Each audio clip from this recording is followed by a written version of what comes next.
obviously difficult loss.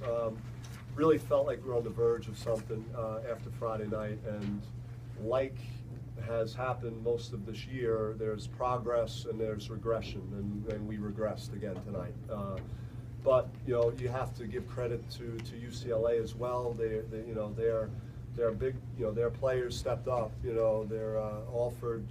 Again, didn't score. The amount of points he normally 11 assists, six rebounds, no turnovers. Like, that's a big time performance. That's what guys do that are some of the better players in the conference. Our turnovers some of them were unexplainable out there and unacceptable.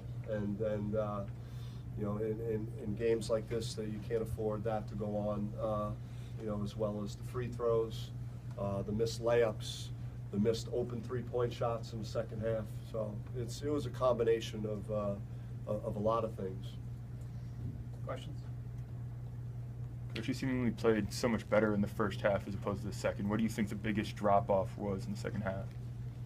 I mean, our first media timeout, we were 2 for 10. Second media timeout, we were 3 for 13. We were missing free throws in the meantime.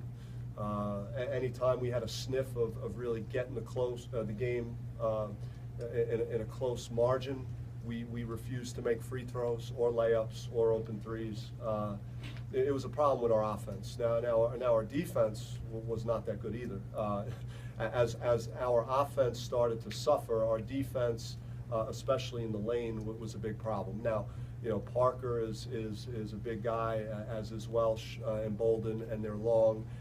So they gave us problems because you're paying so much attention to guys like Hamilton and Alford, and so that was an issue in the second half. And then like a guy like Ali getting 12 points for them tonight.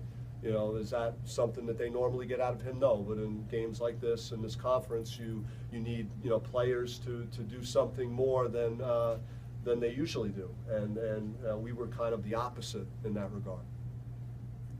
Is there a mental effect when you miss open shots? You're not converting from the foul line. You're not getting anything inside. Is that just kind of getting your head a little bit, the players' heads? I mean, it's mental toughness.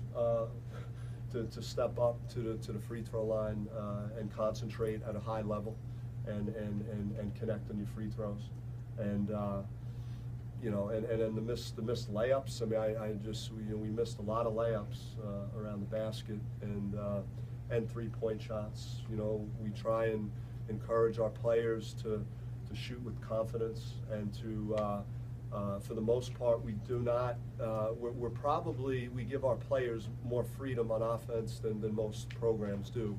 So it's disappointing when you don't convert and you can't make enough plays, and it's very frustrating. Has a lack of consistent post scoring been an issue offensively to what you want to accomplish?